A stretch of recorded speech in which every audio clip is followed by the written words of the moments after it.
Guys അപ്പോൾ കുറച്ച് ദിവസം ഗ്യാപ്പ് എടുത്ത് കുറച്ച് ദിവസം എന്ന് വെച്ച് കഴിഞ്ഞാൽ എൻ്റെ മൈൻഡ് ഒട്ടും ഓക്കെ അല്ലായിരുന്നു കേട്ടോ. മൈൻഡ് ഓക്കെ അല്ല എന്നുണ്ടെങ്കിൽ ഞാൻ എന്തായാലും വീഡിയോ എടുക്കുന്ന പരിപാടിയില്ല. അത് ഞാനിപ്പം മനസ്സിൽ കുറിച്ചൊരു കാര്യമാണ്. ഒരു കാരണവശാലും മൈൻഡ് സെറ്റ് അല്ലാതെ വീഡിയോ എടുത്തിട്ട് പ്രത്യേകിച്ച് കാര്യമില്ല. ഞാൻ എന്തെങ്കിലും വീഡിയോയിൽ പറഞ്ഞു വെക്കഴിഞ്ഞാൽ മെനക്കേടാവും കേട്ടോ. ഞാൻ അത് അറിയാതെ പറഞ്ഞു പോകണതാണ് പല കാര്യങ്ങളും.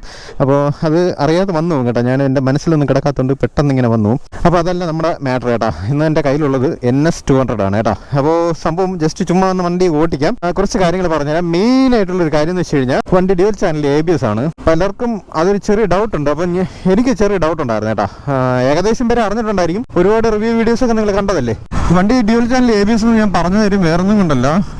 ഒരുപാട് പേർക്ക് ചെറിയ സംശയങ്ങളുണ്ട്. അത് ഞാൻ ഇങ്ങനെ ആലോചിച്ച് അതെന്ത് ഇവന്മാർ അറിഞ്ഞില്ലേ. ചിലർ വീഡിയോ കണ്ടിട്ടും ചിലർ വീഡിയോ കണ്ടിട്ടേ ഒരുപാട് റിവ്യൂ വീഡിയോ കണ്ടിട്ടും വന്നിട്ട് ചോദിക്കുന്നുണ്ട്, ചേട്ടാ NS 200 പുതിയത് ഡ്യുവൽ ചാനൽ ABS ആണോ എന്ന്. ഞാൻ ഈ ഒരു കാര്യം എടുത്ത് പറഞ്ഞതിൻ്റെ കാര്യം എന്താണെന്നറിയാം.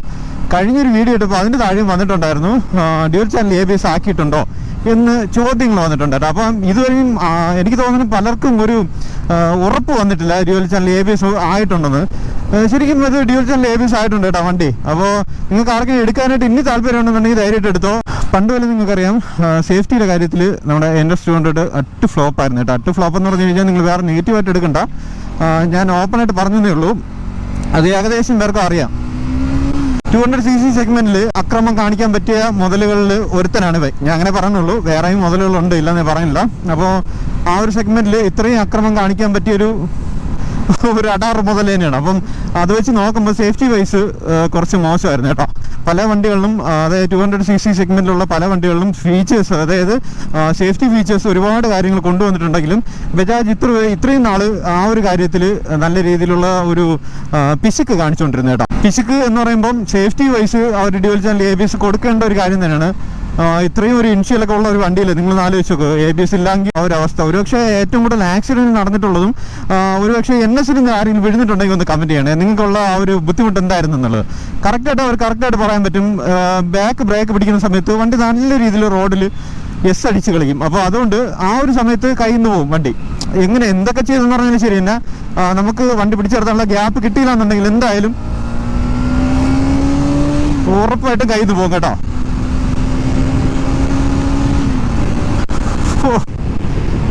ഒരു പ്രത്യേക സുഖമാണ് വണ്ടി. ശരിക്കും ഭയങ്കര രസമുണ്ട് കേട്ടോ. പണ്ടായിരുന്നു ഇവിടെ നിന്നൊക്കെ നല്ല വൈബ്രേഷൻ കയറിയിട്ട് ഈ ഭാഗത്തു നിന്നൊക്കെ. എനിക്ക് അങ്ങനെ ഒരു പ്രശ്നം തോന്നുന്നില്ല. സീറ്റിൽ നിന്നൊക്കെ ഉണ്ടായിരുന്നു. BS3 അതുപോലെ BS4 ഒക്കെ വണ്ടി ഓടിക്കുന്നവർക്ക് മനസ്സിലാവും. ഏകദേശം നല്ല രീതിയിലുള്ള ഒരു വൈബ്രേഷൻ വണ്ടിയുടെ ആ ഒരു ഭാഗത്തു നിന്ന് കയറിയുണ്ട്. പക്ഷേ എനിക്ക് അങ്ങനെ ഒരു ഫീൽ ഇല്ല കേട്ടോ. ഇതില് ഇപ്പം എത്ര RPM കേട്ടോ നിന്ന് 5000 കഴിഞ്ഞിട്ടും 6000 RPM കയറിയതിന് ശേഷം വണ്ടി വൈബ്രേഷൻ്റെ അത് ചെറുതായിട്ട് അറിയാവോ കേട്ടോ. നമുക്ക് 6000-ന് മുകളിലാണ് വണ്ടി. ഞാൻ ഇതാണ് പറഞ്ഞ കേട്ടോ. നമുക്ക് ബ്രേക്കിങ്ങിൻ്റെ കാര്യത്തിൽ ഒരു നല്ല രീതിയിലുള്ള ഇമ്പ്രൂവ്മെൻറ്റ് വന്നിട്ടുണ്ട്. അതായത് ഡ്യുവൽ ചാനൽ ABS ആക്കിയപ്പോൾ തന്നെ അതിൻ്റെ ഒരു പകുതി മുക്കാൽ പ്രശ്നങ്ങൾ തന്നെ കഴിഞ്ഞു കേട്ടോ. വണ്ടി ഒരു രക്ഷയില്ല. എനിക്ക് ഇഷ്ടപ്പെട്ടോ, ഭയങ്കര ഇഷ്ടപ്പെട്ടു. നിങ്ങൾ ഈ മീറ്റർ കൺസോൾ ഒന്ന് നോക്കിയിട്ട് പറ. എനിക്ക് പെട്ടെന്ന് നമ്മൾ ആ പഴയ മീറ്റർ കൺസോൾ കണ്ട് ശീലിച്ച് വന്നതുകൊണ്ട് പെട്ടെന്ന് അങ്ങോട്ട് അക്സെപ്റ്റ് ചെയ്യാൻ പറ്റാത്ത രീതിയിലുള്ളൊരു മോഡൽ കേട്ടോ. ഞാൻ 220 ഓടിച്ചിട്ട് ഞാൻ പറഞ്ഞു 220-ലും ഡ്യുവൽ ചാനൽ ABS ആക്കി എന്ന് പറഞ്ഞപ്പോൾ പലരും ഡൗട്ടാണ് വന്നിട്ട്. ഡ്യുവൽ ചാനൽ ABS 220-ലാ ശരിക്കും പറഞ്ഞാണ് ഇങ്ങനെ ഒരു ചോദ്യം പറഞ്ഞിട്ടുണ്ട്. എന്താ വെച്ചാൽ കമന്റ് ആണ് അവർ ടൈപ്പ് ചെയ്ത് അയക്കുന്നെങ്കിലും അവർ സംശയം അങ്ങനെയാണ്. ഞാനത് പറഞ്ഞെങ്കിലും ഇന്നും പലരും അത് വിശ്വസിച്ചിട്ടില്ല. ഡ്യുവൽ ചാനൽ ABS ആക്കിയിട്ടുണ്ട് 220 അതുപോലെ NS 200 എല്ലാം ഡ്യുവൽ ചാനൽ ABS-ലോട്ട് മാറ്റിയിട്ടുണ്ട്. പിന്നെ പണ്ട് മുതലേ എനിക്ക് തോന്നുന്നു പ്രൈസ് ഡ്രോപ്പ് എന്ന് പറഞ്ഞൊരു സംഭവം ബജാജ് പറ്റുന്നിടത്തൊക്കെ ചെയ്ത് വെക്കും. പല കാര്യങ്ങളും, അതായത് ടയറിൻ്റെ കാര്യത്തിലായിരുന്നാലും ശരി തന്നെ, ബോഡി ക്വാളിറ്റിയിലായിരുന്നാലും ശരി തന്നെ, പല കാര്യങ്ങളിലും അവർ പ്രൈസ് ഡ്രോപ്പ് കൊണ്ടുവരാൻ വേണ്ടിയിട്ട് നല്ല രീതിയിലുള്ള ക്വാളിറ്റി വ്യത്യാസം കൊണ്ടുവരും. അതുപോലെ മാക്സിമം ആൾക്കാരെടുക്കണം. പക്ഷേ അവർ ഇടിച്ച് പണമായാലും കുഴപ്പമില്ല. ഞാനിത് പറയുന്നത് നെഗറ്റീവായിട്ട് പോകരുത്. പല ആൾക്കാരും വിഴുന്ന് പണി കിട്ടിയതുകൊണ്ട് ഞാൻ പറഞ്ഞതാണ്. ആൾക്കാരിലോട്ട്, അതായത് അവരെ കച്ചവടം നടക്കണം. മാക്സിമം ആൾക്കാരിലോട്ട് ഈ ഒരു വണ്ടി പോകണം. പക്ഷേ സേഫ്റ്റി എന്ന് പറയുന്ന സാധനം പലപ്പോഴും അവർ കുറച്ചിട്ടാണ് വണ്ടി കച്ചവടം ചെയ്യുന്നത് കേട്ടോ. പക്ഷേ ഇന്ന് ഈ ഒരു സമയത്ത്, അതായത് 2024 ആ ഒരു ടൈമിൽ എന്തായാലും അവർ ആ ഒരു കാര്യത്തിൽ ഒരു കോംപ്രമൈസ് കൊണ്ടുവന്നിട്ടുണ്ട്. എന്താ പറയുക, സേഫ്റ്റി വൈസ് അവർ ഡെവലപ്പ് ആക്കിയിട്ടുണ്ട് കേട്ടോ.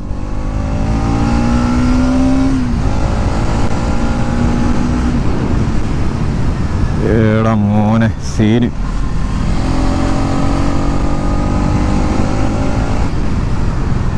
അയ്യോ, ഇത്ര നേരം എയറിൻ്റെ ഒരു ബുദ്ധിമുട്ടുണ്ടായിരുന്നാണ് കേട്ടോ. കോപ്പ്.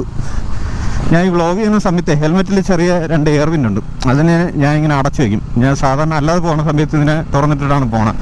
അതാകുമ്പോൾ തലയിൽ കൂടെ ഇങ്ങനെ കാറ്റിങ്ങനെ കയറിക്കൊണ്ടിരിക്കും കേട്ടോ. നമുക്ക് നമ്മുടെ സ്ഥിര സ്പോട്ടിലോട്ട് പോകാം.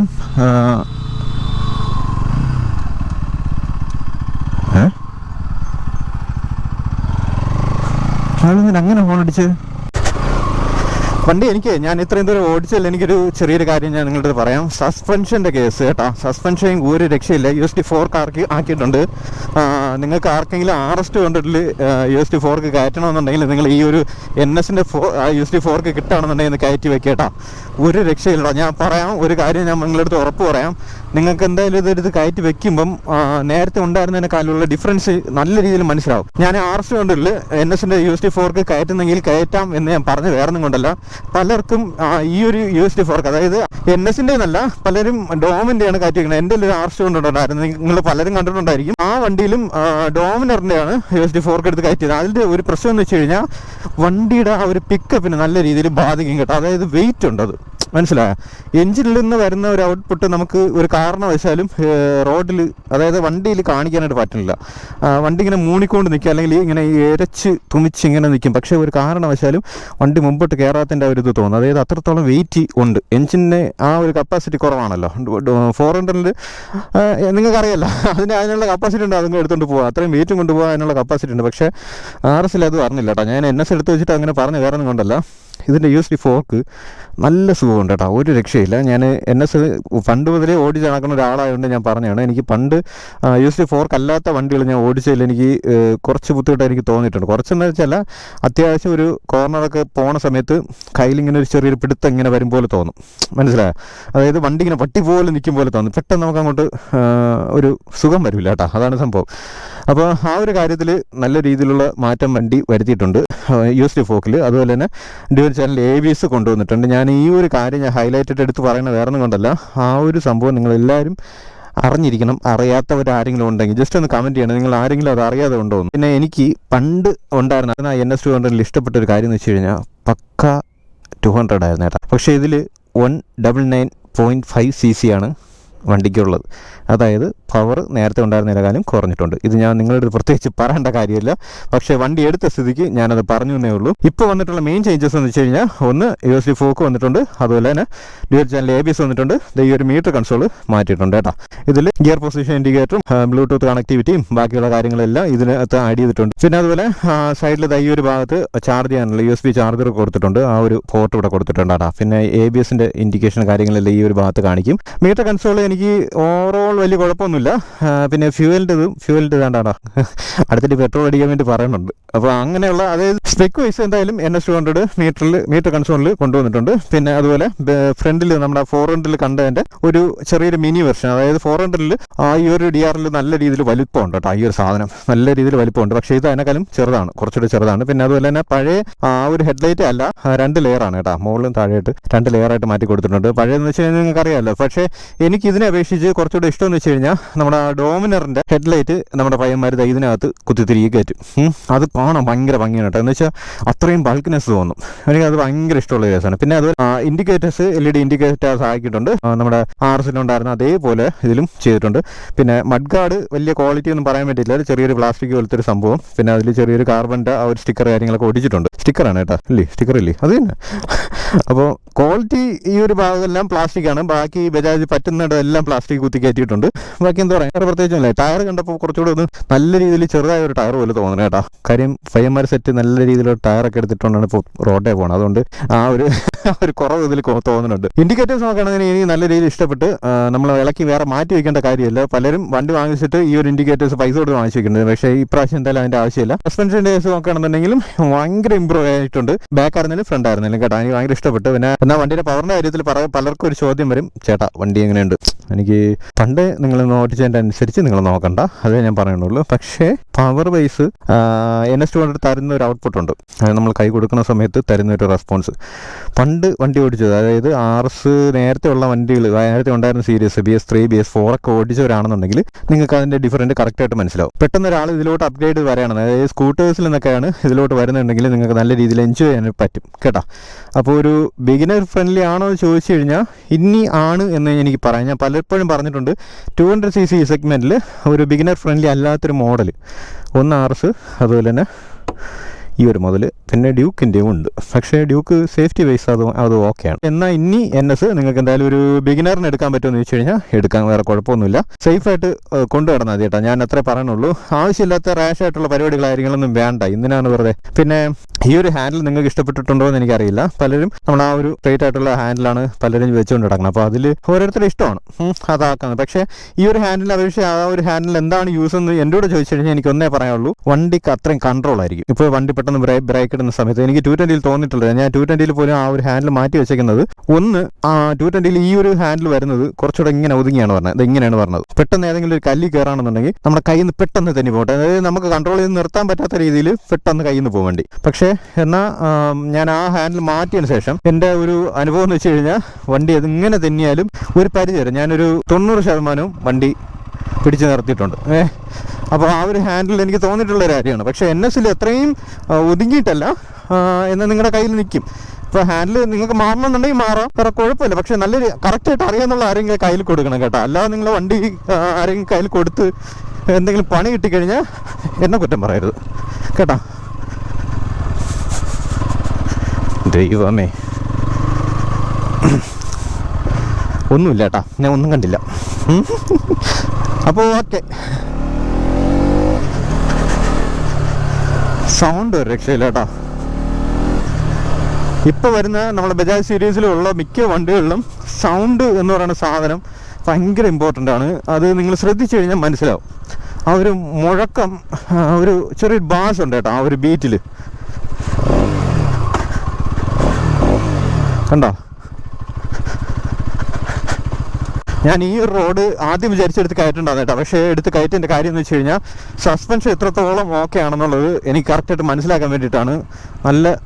നല്ല ഒരു എന്താ പറയുക, നല്ല അഭിപ്രായം ഉണ്ട് കേട്ടോ. നല്ല അഭിപ്രായം എന്ന് വെച്ച് കഴിഞ്ഞാൽ എനിക്ക് വേറെ നെഗറ്റീവ് പറയാൻ തോന്നില്ല. ഞാൻ അതുകൊണ്ടാണ് നിങ്ങളടുത്ത് ഞാൻ ആ വണ്ടി എവിടെ കൊണ്ട് കയറി വന്നപ്പോൾ ഞാൻ പറഞ്ഞത്, നിങ്ങൾക്ക് ആർക്കെങ്കിലും RS200 ഈ ഒരു USD4 മാറ്റി വെക്കണം എന്ന ആഗ്രഹം ഉണ്ടെന്നുണ്ടെങ്കിൽ നിങ്ങൾ മേടിച്ച് വെക്ക്. എന്തായാലും നിങ്ങൾക്ക് അത്യാവശ്യം നല്ല കേട്ടോ. വണ്ടിക്ക് ഇതുവരെ കിട്ടിക്കൊണ്ടിരിക്കുന്ന ആ പവറും കിട്ടും, കറക്റ്റ് നിങ്ങൾക്ക് അതിൻ്റെ ഒരു ഹാൻഡ്ലിങ്ങിൻ്റെ ഒരു സുഖവും കിട്ടും കേട്ടോ.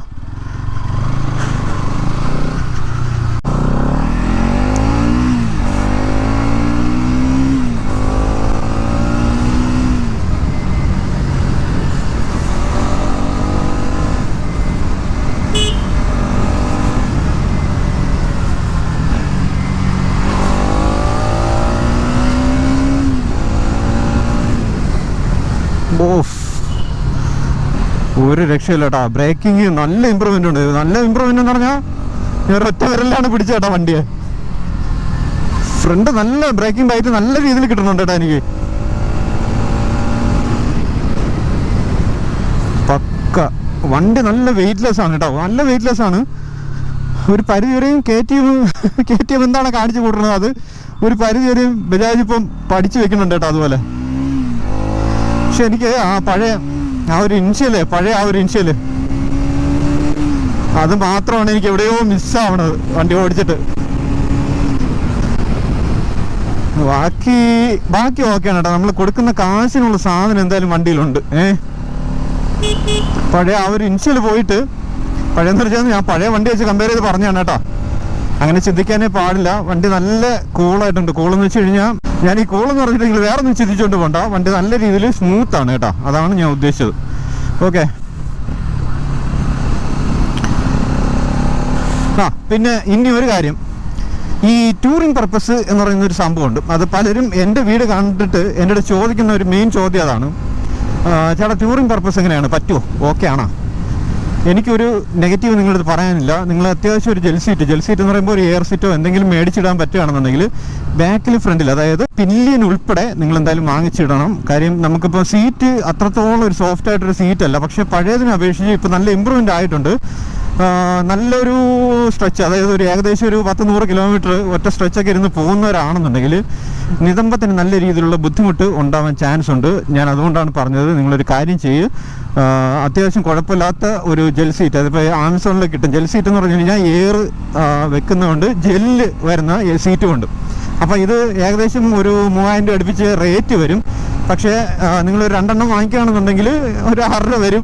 എന്നാലും നിങ്ങളൊരു കാര്യം ചെയ്യും, ടൂറിങ് പർപ്പസ്, അതായത് അത്യാവശ്യം ദൂരോട്ടൊക്കെ പോകുന്നവരാണ്, ഒരു ലോങ് ട്രിപ്പ്, ഇപ്പം അത്യാവശ്യം ഒരു ഡൽഹി വരെയെങ്കിലും നിങ്ങൾക്ക് പോകണം, അല്ലെങ്കിൽ രാജസ്ഥാൻ ട്രിപ്പൊക്കെ പോകണം എന്നൊരു ആഗ്രഹമൊക്കെ ഉള്ളവരാണ്. ഞാൻ അത്രേ പറയുള്ളൂ. ഇപ്പോൾ ലഡാക്കൊക്കെ പോകാനുള്ള ഒരു താല്പര്യമുണ്ടെങ്കിൽ നിങ്ങൾ ഉറപ്പായിട്ടും മേടിച്ചോ, വേറെ ഒന്നും നോക്കി നിൽക്കേണ്ട.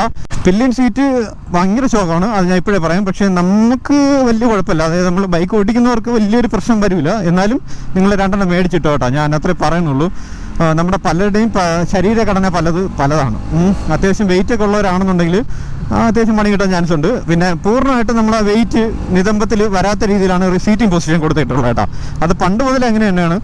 ഞാനതുകൊണ്ടാണ് 220 സുഖമായിട്ട് പോയിട്ട് വന്നത്. 220-ലും അതുപോലെ NS-ലൊക്കെ ഏകദേശമൊക്കെ ഒരുപോലെ തന്നെയാണ് ഒരു നമ്മുടെ ആ ഒരു റൈഡിങ് പൊസിഷൻ കേട്ടോ. കാലിത് ഇത്രയും അത്യാവശ്യം വളഞ്ഞിട്ടാണ് അതിൻ്റെയും വരുന്നത്. അപ്പം എനിക്ക് വലിയ ബുദ്ധിമുട്ട് തോന്നിയില്ല. പലരുടെയും ബോഡി രീതി പലതല്ലേ, അപ്പോൾ ഞാൻ അതുകൊണ്ട് പറഞ്ഞതാണ്. ചിലർക്ക് ഓക്കെ ആവും, ചിലർക്ക് ഓക്കെ ആവില്ല. അതുകൊണ്ട് നിങ്ങൾ ആ ഒരു കാര്യം മാത്രം ജസ്റ്റ് ഒന്ന് ശ്രദ്ധിച്ചേക്കാം. മൈലേജ് എത്ര കിട്ടുമെന്ന് ചോദിച്ചു കഴിഞ്ഞാൽ എന്തായാലും ഒരു 35 എബോ എന്തായാലും വണ്ടി കിട്ടും. 200 കേട്ടോ. ആരെങ്കിലും പുതിയ വണ്ടി യൂസ് ചെയ്യുന്നുണ്ടെങ്കിൽ ജസ്റ്റ് നിങ്ങളൊന്ന് ചെക്ക് ചെയ്തിട്ടൊന്ന് പറയാം നിങ്ങൾക്ക് എത്ര മൈലേജ് കിട്ടുന്നുണ്ടെന്ന്. പിന്നെ ഇത് വരുന്ന എന്തെങ്കിലും കംപ്ലയിൻറ്റ്സ്, അതായത് നിങ്ങൾക്ക് ഇന്ന പ്രശ്നങ്ങളുണ്ടെങ്കിൽ ജസ്റ്റ് ഒന്ന് കമൻറ്റ് ചെയ്യുക. നിങ്ങൾ ഏതെങ്കിലും സോൾവ് ചെയ്തിട്ടുണ്ടെങ്കിലും ജസ്റ്റ് ഒന്ന് കമൻറ്റ് ചെയ്യുക കേട്ടോ. പിന്നെ അത്യാവശ്യം പണി അറിയാമെന്നുള്ളൊരു പണിക്കാരൻ്റെ വണ്ടി കൊണ്ട് കൊടുക്കാവൂ, അല്ലാതെ ഒരു കാരണവശാലും വണ്ടി കൊണ്ട് കൊടുക്കരുത്. ഈ പണി പഠിക്കുന്നവർ കാണും, നമുക്കൊരു കാരണവശാലും മനസ്സിലാക്കാൻ പറ്റില്ല. നമ്മളിപ്പം പെട്ടെന്ന് റോഡ് സൈഡിൽ എവിടെയെങ്കിലും കാണുന്ന ഒരു മെക്കാനിക്കായിരിക്കും, കൊണ്ടുവന്ന് കൊടുക്കും, ചേട്ടാ ഒന്ന് നോക്കൂ എന്ന് പറയും. അവന് ചിലപ്പോൾ പണി അറിയണമെന്നില്ല. ഞാനിപ്പോൾ പറയണത്, ഞാനൊരു കാര്യം നിങ്ങളുടെ ഓപ്പണായിട്ട് പറയാം, എന്ത് വർക്ക് വന്നാലും ശരിയാണ്, നിങ്ങളിപ്പോൾ വിശ്വാസം തോന്നുന്ന ഒരു മെക്കാനിക്കിൻ്റെ വണ്ടി കൊടുക്കുക, അല്ലാതെ ഒരു കാരണവശാലും വണ്ടി കൊണ്ടുവന്ന് മാറ്റി കൊടുക്കാനായിട്ട് ഞാൻ പറയില്ല. അത്യാവശ്യം എന്തെങ്കിലും പറ്റിക്കഴിഞ്ഞാൽ നിങ്ങൾ കൊടുക്കുക എന്നല്ലാതെ വേറെ, അതായത് ഞാൻ പറഞ്ഞ എൻജിൻ സൈഡിൽ നിന്ന് വലിച്ച് പൊളിക്കാൻ വേണ്ടി കൊണ്ട് കൊടുത്തേക്കരുത്. പലരും പണി വാങ്ങിച്ച് വെക്കുന്നതാണ്. അതിപ്പോൾ ഷോറൂമിലായിരുന്നാലും ശരി തന്നെ, ഞാനത് ഓപ്പണായിട്ട് പറയും കേട്ടോ. ഷോറൂമിലായിരുന്നാലും ശരി തന്നെ നിങ്ങളൊന്ന് ശ്രദ്ധിച്ചേക്കണം, നിങ്ങളുടെ വണ്ടിയിൽ എന്തൊക്കെയാണ് പൊളിച്ച് മാറ്റിയിട്ടുള്ളത് അല്ലെങ്കിൽ എന്തൊക്കെയാണ് ചെയ്തിട്ടുള്ളത് എന്ന് കറക്റ്റായിട്ട് ചോദിച്ച് മനസ്സിലാക്കുക. അറ്റ്ലീസ്റ്റ് നിങ്ങളുടെ കൺവെട്ടതായിരിക്കണം നിങ്ങളെ വണ്ടി പണിയണത്, അറ്റ്ലീസ്റ്റ് അതെങ്കിലും കേട്ടോ. അതൊന്ന് ട്രൈ ചെയ്തോളണം. ചെന്ന് അലമ്പുണ്ടാക്കാനാണ് ഞാൻ പറഞ്ഞത്. പലരും ഈ സർവീസ് ചെയ്യണമെന്നും നിങ്ങൾക്ക് കാണിച്ചു തരണമെന്നൊന്നുമില്ല. അപ്പം ഞാൻ നിങ്ങളോട് പറയണത് ഒരു പ്രശ്നത്തിനല്ല, അത്യാവശ്യം ഈ കാര്യങ്ങളൊന്നും ശ്രദ്ധിച്ചേക്കാം, അത് മാത്രമേ ഉള്ളൂ കേട്ടോ. പിന്നെ വേറെ പ്രത്യേകിച്ചൊന്നുമില്ലടെ. എനിക്ക് വണ്ടി ഓക്കെയാണ്. പഴയതിൽ നിന്ന് അപേക്ഷിച്ച് തോന്നിയിട്ടുള്ള കാര്യങ്ങളാണ് ഞാൻ നിങ്ങളടുത്ത് പറഞ്ഞിട്ടുള്ളത്. പിന്നെ സേഫ്റ്റി വൈസ് ഓക്കെയാണ്. ഇനി പറഞ്ഞ കാര്യം ഞാൻ റിപ്പീറ്റ് അടിക്കില്ല. നിങ്ങൾക്ക് ആർക്കും താല്പര്യം ഉണ്ടെന്നുണ്ടെങ്കിൽ എടുക്കാനായിട്ട് നോക്കുക കേട്ടോ. പിന്നെ ഇതിൻ്റെ ഓൺ റോഡ് പ്രൈസ് കാര്യങ്ങളെല്ലാം ഞാൻ തന്നെ ഡിസ്ക്രിപ്ഷനിൽ കൊടുത്തേക്കാം. എത്ര ഉണ്ടെങ്കിലും എടുക്കാൻ പറ്റും എന്നുള്ള കാര്യങ്ങളെല്ലാം ഡിസ്ക്രിപ്ഷനിൽ കൊടുത്തേക്കാം. ഞാൻ ചോദിച്ചില്ല, അതുകൊണ്ടാണ് ഈ വീഡിയോയിൽ പറയാനായിട്ട് പറ്റാത്തത് കേട്ടോ. ഞാൻ ഇപ്പോഴാണ് ആലോചിച്ചത്. ഓക്കെ, അപ്പോൾ അത്രേ ഉള്ളൂ. ഇന്നത്തെ വീഡിയോ യൂസ് ആയിട്ടുണ്ടെങ്കിൽ തീർച്ചയായും കമൻറ്റായിട്ട് അറിയിക്കുക. ബുക്കിംഗ് കാര്യങ്ങൾ, അതായത് ട്രിവാൻഡ്രത്തൊക്കെ വരുന്ന പോലെ ആണെന്നുണ്ടെങ്കിൽ ഞാനൊരു കോൺടാക്ട് നമ്പർ കൊടുത്തിട്ടുണ്ട്, അവരൊന്ന് വിളിക്കാം. അത്യാവശ്യം കുഴപ്പമില്ല, വിശ്വസിക്കാം കേട്ടോ. വണ്ടി തന്നുകൊണ്ട് പറഞ്ഞല്ല, എനിക്കറിയാമെന്നുള്ളൊരു പുള്ളിക്കാരനാണ് പണ്ട് മുതലേ, അപ്പം അതുകൊണ്ട് പറഞ്ഞാണ്. ഓക്കെ, അപ്പോൾ അത്രേ ഉള്ളൂ. ശരി, എന്തെങ്കിലും ഡൗട്ട്സ് ഉണ്ടെങ്കിൽ എൻ്റെ അടുത്ത് പേഴ്സണലായിട്ട് എനിക്ക് ഇൻസ്റ്റാഗ്രാമിൽ ഒരു മെസ്സേജ് അയച്ചാൽ മതി, ഞാൻ പറഞ്ഞുതരാം. അറിയാമെന്നുള്ളത് വലിയ കാര്യങ്ങൾ, മറ്റേ ഹൈടെക് കാര്യങ്ങളൊന്നും വന്ന് ചോദിച്ചേക്കരുത്. എനിക്കറിയാമെന്നുള്ള കാര്യമാണെന്ന് തന്നെ ഞാൻ റിപ്ലൈ ചെയ്യാം കേട്ടോ. എനിക്ക് ഇഷ്ടപ്പെട്ടെ, സസ്പെൻഷൻ ഇഷ്ടപ്പെട്ട കേട്ടോ. കൊള്ളാം, പൊളി സാധനം. ശരി, അപ്പോൾ അത്രേ ഉള്ളൂ. ഓക്കെ, ശരി എന്നാൽ.